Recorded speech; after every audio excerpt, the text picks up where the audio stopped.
The Centurion Project, written by the 8th Day of Night. Chapter 21, Epicinium. The air was charged with excitement as Elias felt another pair of hooves pat him on the back. Everything around him was loud, and he almost wished that he could take his mail and find some quiet place to relax alone. After their match, two other classes of guards had fought, with one victory going to the Lunar Guards, while the other went to the Solar Guards. As the sun began to set, the princesses had decided to call rest of the exercise off for the day, to be resumed at dawn. As a result, the two guard forces began to celebrate as they poured back into the castle cafeteria. The chefs had to work overtime to feed everyone as they came rushing in. More than one pony got chased off with a stirring spoon as they tried to get seconds, or, in some cases, thirds. And as almost every single one came out of the lunch line, they found their way to the table where Elias was seated with Scarlet Shield, Bookbinder, Night Flash, Till Scalpel, and the new pony to the group, Grey Granite. Word had spread quickly about his decisive game-winning planning, and according to about everyone who came to give him a pat on the back, he had also set a record for the highest single number of downed opponents in an exercise. The official counters credited him with 39 confirmed kills, and though Elias could only remember 28 of those. He wasn't going to dampen anyone's spirits, however, so he just went with the 39 figure as more and more ponies came by to congratulate him. Elias was surprised when a member of the all three guard branches did the congratulating. He was even more surprised when several Royal Guard members, that he was fairly sure hated him for his scrap with Chaser, asked him if he would be applying to their branch. While he gave him the same answer he had given Scalpel, Bookbinder looked pleased as peaches as she watched the affair from across the table. She remained silent, beaming as she leaned against Night Flash, tearing through her salad as she watched pony after pony come up to visit the suddenly popular human. As the entirety of all three guard forces finished getting their food, things began to calm down. The background talk and banter was still loud, but Elias felt like he was less on edge. He had an idea why his blood was up, but he was doing his best to finish out the day. Once he got back to his room, he could just sleep everything away and start fresh after another round of night terrors. He knew that dreams would be particularly nasty this time. He had tapped into some long unused emotions to pull out that victory, especially at the beginning of the last fight. That screech was beginning to ring in his ears, and it made Elias' temper short as it gripped his chest in a vice.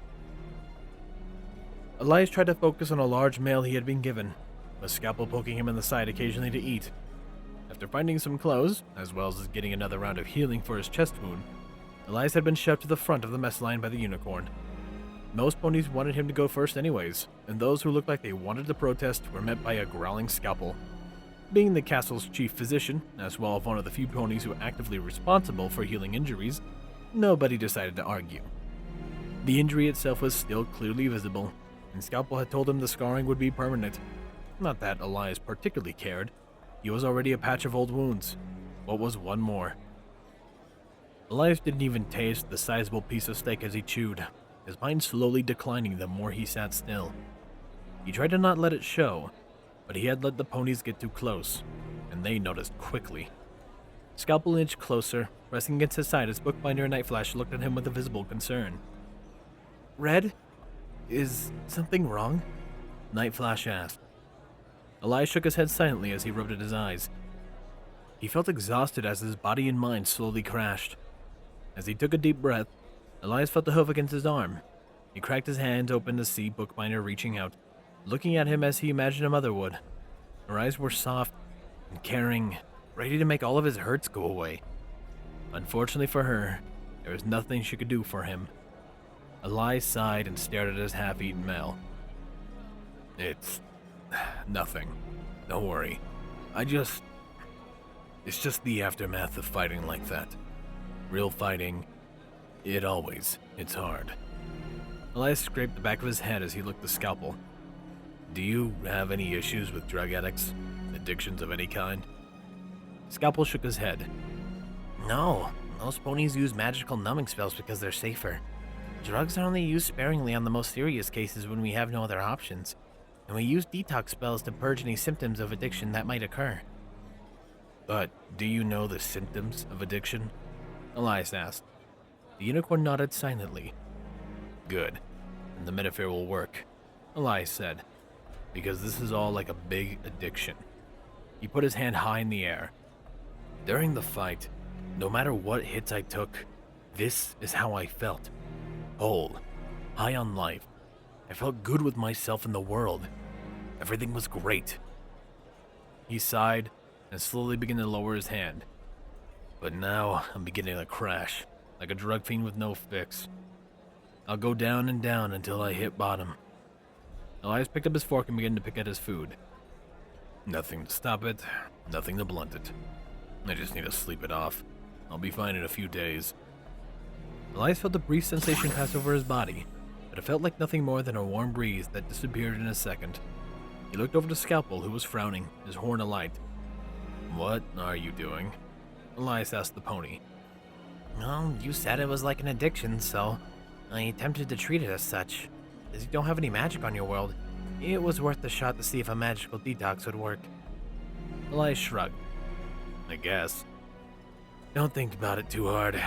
It's nothing. It will pass. Scalpel snorted. You mean like you said your night terrors would? The pony immediately blanched and looked at Elias with wide eyes. Elias, I didn't mean to say it like that. Elias waved him away. Don't worry about it, Doc. I could take a low blow or two. I'm just surprised you had it in you. Their table fell silent, and Elias stared at his plate with dead eyes. Bookbinder and Night Flash glared heavily at Scalpel, and the unicorn nudged Elias with his hoof, trying to ignore their angry eyes. You said this has happened before, right? How did you deal with it then? Drank until I blacked out in a ditch. When I woke up, I had a migraine that would last a week. After that, it was simply managing the pain, and it distracted me from the feeling of hopelessness. Elias thumbed his plate idly. After the headache vanished, the post-battle depression was usually gone. I got back up and pushed on. He snorted. Guess I can't do that anymore. I only have a half a bottle's worth of whiskey in my room, and I'm 5 years from the legal minimum to buy more. Bookbinder's glare at Scalpel intensified.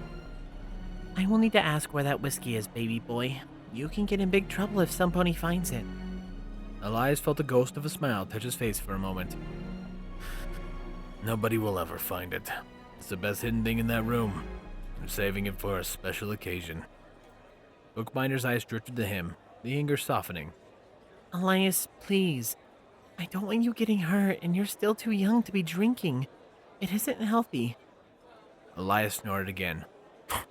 If I'm too young to be drinking, then why does everything seem to hurt so much these days? I almost feel like I should drink more often. Elias tried to smile, to pass off his words as a joke, but the words bit a little too deep, and the looks he was receiving from his friends made it hurt just a little more. He sighed and rubbed his face again, pushing the plate away. I think I'm gonna go get some air, Elias said, when Bookbinder pushed back from the table. He held up a hand. Alone, please.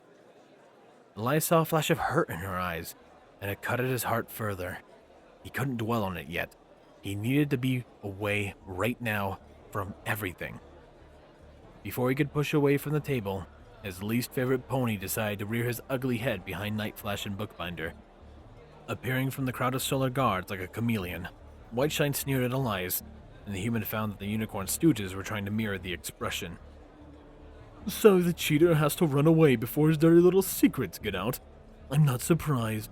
How else would you get this ragtag of groups of freaks around you? Elias rubbed at his temple as he tried to dismiss the anger he could already feel rising. Whiteshine, I'm not in the mood for your petty bullshit today. You lost. Be a man and take it on the chin. Now fuck off and leave us before I get angry. The unicorn scoffed. You can't give me orders, Bright. I don't care what any pony says about you. You're a fraud. And even if you weren't, you're a filthy, worthless, no-good monkey. Elias glared at the pony, throwing up his hands. You know what? Fine, Whiteshine. I'm a dirty monkey. Congratulations. Now will you leave me the fuck be? No, because I want the rest. Admit you're a no-good cheater, right here, in front of every pony. I won't rest until every pony sees you the way you are. Elias snorted. Then you're gonna get awfully tired, because with me, what you see is what you get. I'm not that complex. That's a funny way to say that you're simple-minded, Bright. Whiteshine sneered. So tell me, was it one of your worthless friends that actually made those plans? Or did you have some pony outside who was feeding you information? The unicorn scoffed again. You know what? I don't even need an answer to that, because I know that none of your worthless friends could ever be smart enough to come up with anything of that of their own. Elias felt a deep rage building in his chest, stabbing back the hopeless post-battle feeling. His right hand subconsciously drifted under the table, biting the hilt of feather as he glared daggers at the unicorn. I'm gonna give you one more warning, Whiteshine. You're going to leave now, or I'm going to cut you in half where you stand. There's no safety spell for you here, you self-righteous prick. So leave or die. I'm done playing this game. Whiteshine sneered at him again. Then do something, Bright. I know you won't. You're just a weak little monkey who hides behind even weaker ponies. I dare you to attack me, because you'll regret it, coward. Elias tried to push to his feet, his hand firmly clapped on the hilt of his gladius, but he found that he couldn't move. A pair of lit unicorns showed him why, and he glared at Scalpel as the unicorn took Elias' sword belt. In the same moment, Nightflash jumped from his seat, getting into Whiteshine's face as he began to tear into the unicorn, quickly drawing the attention of the entire cafeteria. Why can't you just leave us alone, Whiteshine? Nightflash shouted. We don't like you, and let's be honest, no pony does.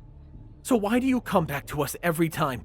We've literally done nothing to you, except for Red, who just happened to be a better planner than you. What's wrong with that? He pointed at Elias' chest. Red has had a rough life, and he has done it all at a younger age than any pony in history. He's 19, for buck's sakes. Let him have his small wins and friendship so he can get better. Is that so much to ask? Elias felt many eyes on his back at the public revelation of his age. He tried to feel angry about it, but looking at Nightflash standing up for him made him forget. He couldn't tell if he felt pride or safety because of the Pegasus. A small smile quirked his way up his face as he watched Whiteshine's shocked face. That smile began to disappear as he saw rage filter through the unicorn's eyes, and he seemed to tower over Nightflash.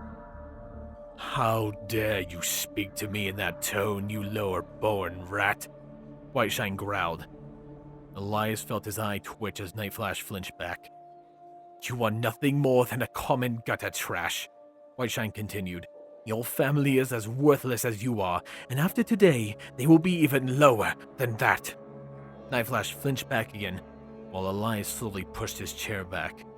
I will have them ruined, and when evicted into Canterlot streets, your name will be dragged through the mud so thoroughly that even the Diamond Dogs will spit on you. You think you can stand up to me? With who at your back? Your equally worthless friends? The brain-dead monkey? You are a joke. Don't talk to Red like that, Nightflash protested. Elias growled as Whiteshine jabbed him with a hoof. I'll talk about that stupid monkey however I please, Flash, he said with a sneer. Because there isn't a thing that you, or your worthless male friend, or any of your other worthless friends can do to me. He rose to his full height, the sneer still on his face. And I'll prove it, Flash. He then dumped the tray of food he was carrying over the Pegasus, the tray dropping like a stone on Flash's head. His mouth opened to laugh as he pointed at Nightflash. He never got the chance. Elias's fist broke Whiteshine's jaw before he even remembered rising from the table. Elias could hear screaming in his ears as he felt blood flow freely over his knuckles. Only when he felt the burning in his throat did he realize that he was the source of the noise. Elias found that he didn't care. He had a singular purpose now. Cause pain. His left hand grabbed Whiteshine by his throat, and he whirled around, slamming the pony down on the table. Food flew away as Elias kept his grip, his right hand pumping back and forth as blow after blow landed on the pony's shattered jaw.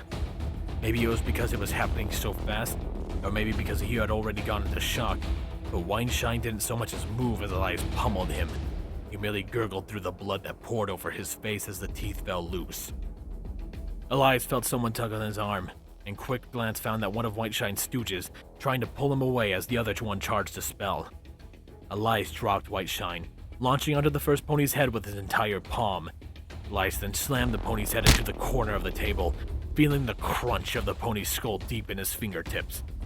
The pony's legs flailed wildly as his brain tried to re-establish motor function, but he ultimately failed as he fell onto the ground with a weak moan. Elias's eyes flickered to the second pony. The unicorn looked at Elias with horror. the spell sitting half charged in his horn. Elias clutched his fist as he prepared to eliminate this threat as well. But the pony quickly moved back, dragged by his tail into the waiting hooves of half a dozen solar guards. They merely gave Elias a look and a nod, which he returned as he cracked his neck, returning to the source of his rage, returning to his sole purpose. Whiteshine had moved a little. He had rolled over and he tried to grasp the edges of the table to crawl away. He whimpered as Elias clamped a hand on his shoulder and flipped him over, a punch quickly snapping across his chin. Elias looked at his knuckles, taking the time to carefully remove a tooth before he looked back to the pony, his rage clear and pure across his set jawline. Elias climbed up to the table, straddling the pony so that he wouldn't move as the beating progressed. He slugged Whiteshine in the gut with his left hand, and as the unicorn let out a groan of air, Elias' right hand cut across his brow. Satisfied with the result, Elias did it again, letting a rib crack under one fist as Whiteshine's eyebrows split open under the force of the others. As Elias continued pounding the pony, he found that he wasn't satisfied. A simple beating wouldn't be enough. Not for this. The unicorn had to know why he was being beaten. Had to know why he would wake up in a cold sweat thinking of this day. Elias had to make Whiteshine understand, and that beating was only a third of that. He needed to get to work on the other 2/3. First, the reason why. Elias paused, grabbing Whiteshine by his chest plate and pulling up so that they were nose to nose. I know you can hear my voice, Whiteshine, but I want to make sure, because it has been a bit of time since I've had to do one of these. Tap your hoof twice on the table if you can hear me. When the unicorn only groaned in response, Elias slapped him. He barely noticed that several locks of his hair fell onto his face, likely coming untied with the burst of motion. Elias didn't care. He had eyes only for one pony before him. That wasn't the right answer, you slimy piece of shit. 2 taps, or I'm going from the nice guy act you're receiving right now, and I'm skipping straight to the mean stuff. Now tap the fucking table! Elias screamed into his face. Elias waited 3 seconds, going so far as to rear his hand back to begin the beating anew. And when he heard 2 taps on the table, Elias' eyes flinched down and Whiteshine's hoof to ensure it wasn't a fluke. Again. The hoof tapped twice, faster than before. Whiteshine was conscious and clearly terrified now. That much was clear. Elias stared at the beaten face before him. The pony hadn't seen a thing yet. Good. So now there's no excuse, because this is the absolute last time you are receiving a warning from me. If I so much as see your sorry ass again, I will not hesitate to kill you. There is no force on my earth or yours that will save you from me. Is that clear? The hoof tapped twice. Good. Now, do I need to go over where you absolutely fucked up, or do you think you can figure out why you're going to have the worst day of your life today? Whiteshine whimpered, and his hoof began rapidly tapping on the table. Elias growled in frustration, mostly because he shouldn't have broken the pony's mouth first. Elias grabbed the hoof roughly, silencing it. 1 for no, 2 for yes. Do you understand the mistake you made? 2 taps. Do you need more motivation to never do it again? 1 tap. Elias snorted. I don't believe you. I strangled you, I shamed you, and even now that I've beaten your face in, I don't think it's enough. I still don't think you've learned your lesson. His grip on the pony's throat tightened, and the unicorn let out a squeak. Elias regarded him with disgust, thinking how to best cause the unicorn more pain. His mind was unfortunately blank, and Elias knew why. The ponies had gotten to him, and the knowledge that they were even now watching made him weak. He didn't have what it took to truly break a pony in his grip, and Elias sighed eternally. An uninspired torture popped into his head, and he decided to go with it. It should send a message anyway. Elias slammed Whiteshine back against the table, then punched him in the mouth again. Remember this pain, Whiteshine. Remember the sound of my voice. Remember the feeling of my fist as it shatters your bones. And know that if you fuck with me again, I will skin you alive and then pin your skinless corpse to the castle walls by your tail. The entire time you will be alive and awake, and I will ensure that only when you have experienced the true meaning of pain that you will die. I promise you this. I don't want to see you again, ever. Elias sighed as he took a step back from the pony. But I'm not the man I used to be. Thank the worthless ponies for that. Because if it wasn't for them, you wouldn't be breathing. I would have beaten you to death weeks ago. Elias rubbed at the blood on his knuckles, wincing as he felt the skin part under his thumb. He had split every knuckle open and then some. The pain brought out enough anger to finish his work. Elias glared at Whiteshine's shivering body. The pony was attempting to curl up into a ball, but he couldn't because of his pain. The sight was pathetic. Elias advanced on the pony, gripping his neck again as he slapped him across the face. Wake back up, Whiteshine. I'm not done with you yet. I already told you that I don't believe a single filthy word you say, and so I'm going to give you something that will make you remember me when the bruises heal and the nightmares fade. I want the sight of me to make you die a little inside. But I'm a merciful man now, so I'll let you choose. Is it going to be a scar or a permanent disfigurement? Elias grabbed the pony's cheeks, squeezing them tightly in his fingers. And do note, if I find that scar is removed, I'll come and give you another. If healing magic is really all it's cut out to be, that disfigurement will have to be fairly nasty. Elias flicked the unicorn's horn. I'm thinking you lose this. It's at least a hand's worth of damage, no? Elias backhanded the pony across the face, then picked him up and slammed him back onto the table. When the pony only groaned, Elias punched him in the throat, then backhanded him again. Elias flinched as a speck of blood splattered over his eyes. A part of him wanted to curl up and die at the sensation of the warm liquid drifting slowly down his face. Elias did his best to ignore it as he threatened the unicorn before him. Pick now, Shine. 1 tap for Scar, 2 for the horn. Choose quickly or I do both. Whiteshine's hoof dropped before he finished speaking. The sound was clear. A single tap. Elias searched briefly for something to cut the pony with, his eyes quickly locking to the steak knife he had been eating with. Elias reached out for the knife, taking the blade carefully in his hand as he tightened his grip on his target. Elias then eyed Whiteshine like an artist would a canvas. The longer he looked at the unicorn, however, the less he had to go through with it. His hand, a hand that had spilled oceans of blood without falter, a hand that had crafted tortures that shouldn't be spoken of, quivered. It shook violently as he clutched the knife. Elias tried to squash the doubt that rose, tried to drive away the voices that raged in his head. They weren't the same as usual. In fact, all but one weren't even human. The voices of his friends and even ponies that he had only barely met rang in his ears. Nightshade, Chaser, Ice Blossom, Bloody Bandit, and those so much closer to his heart. Scarlet Shield, Steel Scalpel, Night Flash, and Bookbinder. All of them didn't attempt to dissuade him. Not directly. Instead, they laughed and cried and talked to each other and to him. They didn't need to say words. They just had to be. The effect was overwhelming, and Elias felt his resolve crumble. Elias's eyes opened and he realized that everything was silent. The only noise in the cafeteria was his own heaving chest. Elias looked down at the bloodied form of Whiteshine. He tried to drive the rage up, the brutal anger that he always kept just below the surface. He couldn't find it. Instead, Elias simply felt hollow, like he was standing on the edge, teetering as he threatened to pitch over the side. Elias growled as he raised the knife in the air, his arm tensed, and it hung dangerously in the air. But it didn't descend. He couldn't do it. Things had changed, or at least he had. He had changed. As the truth flew through his mind, Elias slowly let his arm fall to his side. He tossed the knife on the table, shaking his head as he took a step back. He smirked, though it dropped quickly. You're lucky, Shine, he said, his voice far too loud in his ears.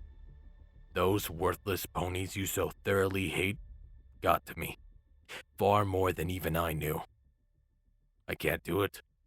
I'm done. Know that if you cross me or my friends again, I won't find such difficulties. Elias then turned away, stubbing slightly as exhaustion swept over his body. He tried to brush the hair from his eyes, but Elias found that it stuck to his face, pinned there by the blood of his victim. Though he wanted to do nothing more than run away, he faced the aftermath of his actions directly. His friends were staring at him, in horror and shock, with sadness, Sympathy, pride, understanding, every expression was accounting for on each face, save for one. Flash was softly whimpering, his face buried under the pile of goop that had been Whiteshine's food. Elias sighed deeply as he crouched down next to the crying pony, wiping away the worst of it with his bloodied hands. Night Flash recoiled slightly as Elias's hands worked softly over his head to remove the foodstuffs, but Elias didn't stop until he was largely clean. He sighed deeply as he looked at his friend. Fear touched his mind, but that would be for later. He reached down ahead to pet Night Flash's mane in an effort to comfort the pony. It only took a touch, and when Night Flash's hooves were wrapped firmly around his body, the Pegasus crowding loudly as he clung to Elias's tunic. Elias hesitated for only a second before he gave the pony a hug in return, lifting the Pegasus as he stood to his full height. Elias felt a drop of blood trail down his face. He knew that undoubtedly his entire face was painted with splatters of red. He looked around the cafeteria, found a range of emotions around him. He did his best to wet his bone-dry tongue before he spoke. When someone comes looking for me, I'll be getting cleaned up in my room. I won't leave it anytime soon. He then carried Night Flash towards the cafeteria entrance, cradling the Pegasus' head as he whispered soft words of comfort into the pony's ears. He didn't quite make the doors before Bookbinder caught up, running silently beside him as they walked towards the room. Elias didn't look down to her, but they seemed to understand one another completely as they walked unopposed. It didn't take them long for him to reach his bedroom, and even though he was still crying, Night Flash was slightly calmer than he had been before. Bookbinder looked between the two as if debating who to help first, but Elias had waved her towards the bathroom with Flash. Go, Bookbinder, Elias said softly, rubbing at his split knuckles. I'll be fine. The unicorn gave him a quick hug and a peck on the cheek. Then she and Night Flash closed the bedroom door behind them. Elias listened to the sound of armor being removed, followed by the sounds of a shower running as he stared blankly at the floor. He had no idea what to think. Wasn't even sure if he remembered how to.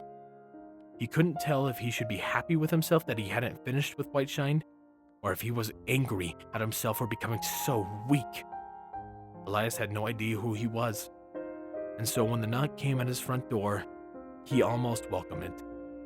Almost. Elias rose from the bed stiffly as he shuffled to the door, opening it slowly. Outside stood Nightshade and Scarlet, likely both chosen because he knew them well and wouldn't lay a finger on either. Scarlet wouldn't meet his eyes, while Nightshade's floppy thestral ears pinned themselves to the sides of her helmet. "Hey, guardsman," she said softly. "Hello, Captain," Elias replied, his voice equally as soft. She sighed and looked to the ground. "You know why I'm here?" Elias nodded. "That I do, Captain."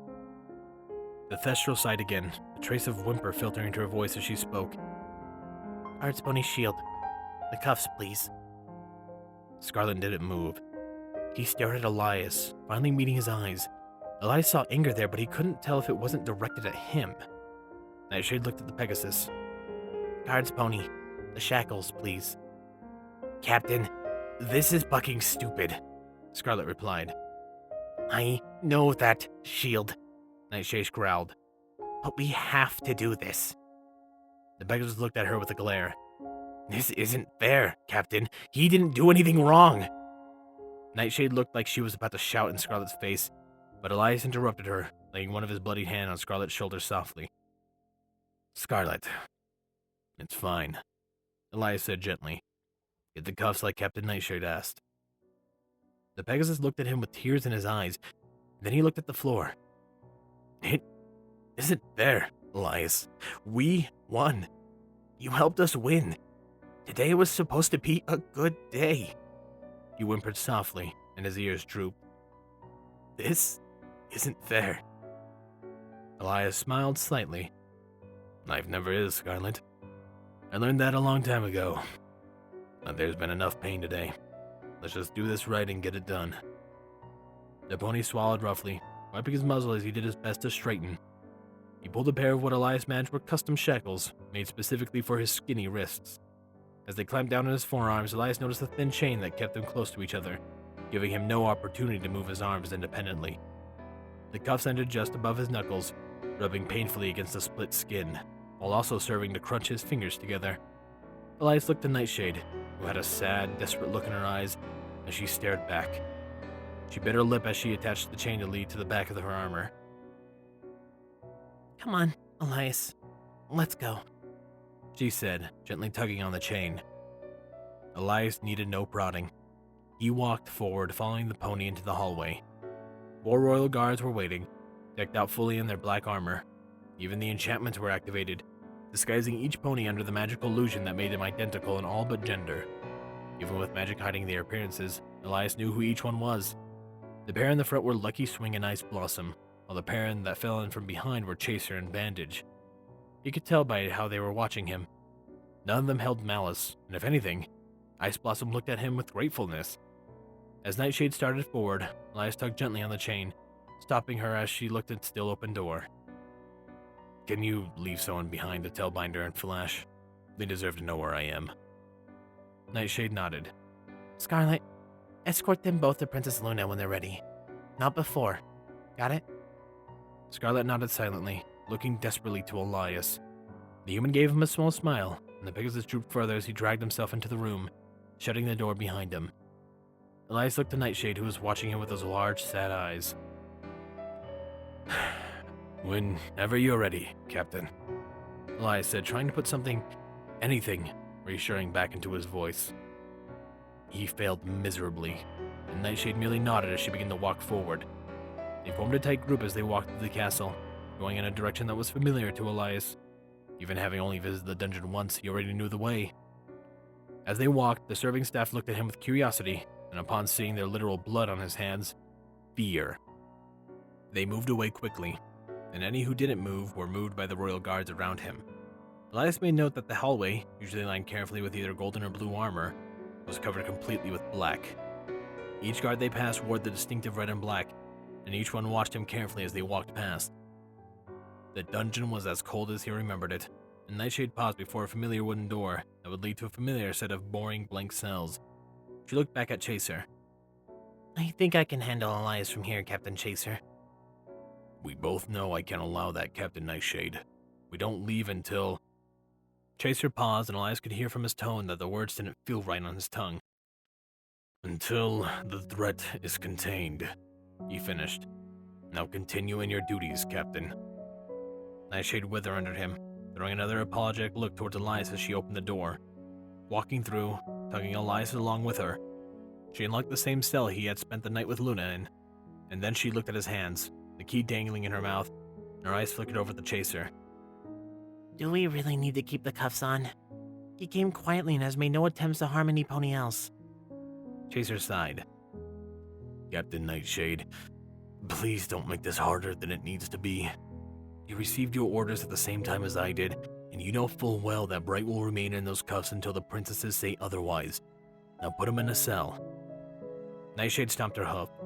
It's an outlet-corn-proof cell, for Buck's sake. There's no way he can get out. Weapons were drawn as the royal guards all stood off against Nightshade. He goes in the cell now, Captain, or you both do, Chaser said, his voice still calm. For a second, Nightshade looked like she would press the issue, but Elias, his cuffed hands in the air, bent low before her. She looked at him, her lip quivering, and Elias smiled, booping her on the nose with his exposed fingers. She snorted softly, the sadness temporarily retreating from her eyes. Come on, Captain. Don't put yourself at risk for a stinky human you yell at every day. What? You gonna miss your 6-foot-tall punching bag? She sniffled as she looked at him. Elias, She looked down, dejected. This isn't right. Every pony watched what happened. Maybe we wouldn't have responded in the exact same way, but any pony in your place would have attacked Whiteshine. He got what was coming to him. Elias kept a smile on his face as he reached under the helmet, scratching softly at the base of her ear. It wasn't as easy as scratching a pony with his free hand, but she cooed softly regardless, lifting slightly as she pressed against his hand. Exactly what he needed. Elias pushed her just enough to cause her to stumble back into Chaser's waiting hooves. The royal guard captain grabbed her as Elias stood and wrapped his fingers around the cell door, walking into the cell as he pulled the door closed behind him. The door shut with a loud clang, and he heard the deadbolt secure itself firmly in place as he flopped onto his rump, leaning against the wall for balance as he sank down. Elias half closed his eyes as he leaned back against the cold stone surface. All of the guards took their helmets off, the illusions dispelling before his eyes. They all stared at him each with sympathy. Nightshade whimpered and fled the cell block, and at the nudge from Chaser, the other 3 ponies chased after her. Elias heard the wooden door slam shut behind them, and then he focused his gaze squarely on Chaser. "So, Captain, what am I looking at here?" Elias asked. Chaser sighed, running his hoof through his mane. "In terms of charges, 2 counts of attempted murder, 3 counts of assault on a guard, 37 counts of brutality, as well as half a dozen disturbing harmony charges. You scared some ponies today, Elias. I can't say I blame your actions, but it was a sight to be sure." Elias nodded in agreement. "Say I get found guilty of all that. What next? The chopping block?" Chaser flinched. "Maybe. It's been a long time since we had a dangerous criminal such as yourself. While not nearly as widespread in your impact, you're being treated up there with the worst of them. Banishment is one potential punishment, as is encasement in stone. There's also been talk of mind wiping you and reset you to make you more harmonious." Elias's eyes flew open at that, and he stared at Chaser. "You promise me the last one won't come, Captain.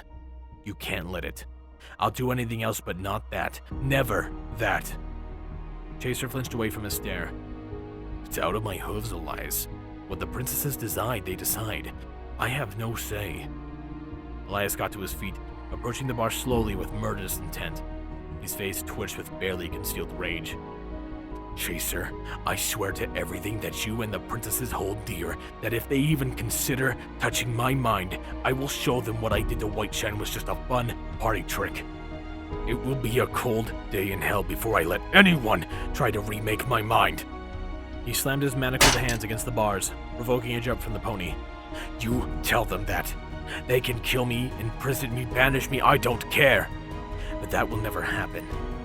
I will see cities burn before I let anyone near my head. You tell them that." Chaser nodded, regaining his calm demeanor.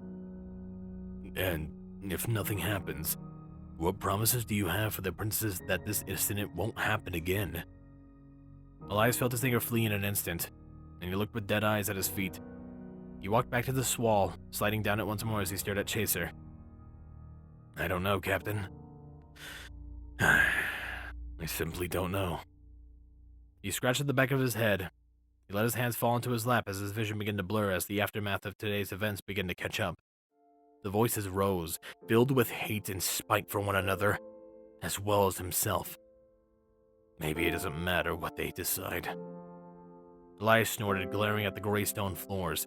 He should have been able to take comfort in the feeling of nothingness he felt, but this time it didn't help. He couldn't stop picturing Whiteshine's beaten-in face. The colors occasionally flickered in his mind's eye, and Elias hated himself just a little more when the unicorn became a blue Pegasus. Just for a second, Elias looked up the Chaser as the first tear crawled down his cheek. Maybe I'm right where I belong already.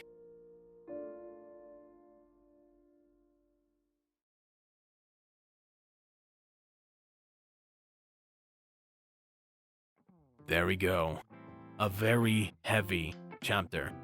And I hope my B-tier acting was good. I really enjoyed making this. As Nightshade said, I do think Elias acted rationally. He fucking kept pushing his buttons, and eventually, well, he got his shit pushed in. He got what he deserved, frankly. And those who also get what they deserve, which is a lovely hug because I love them so much, are my wonderful donators. Thank you, Chase the Master, HKH4 aka Texture, Triss, the Animated Ghost, Solus, and of course a large thank you to Silent Titan. I really hope you guys have enjoyed this. This has been Firehearth. Have a wonderful day.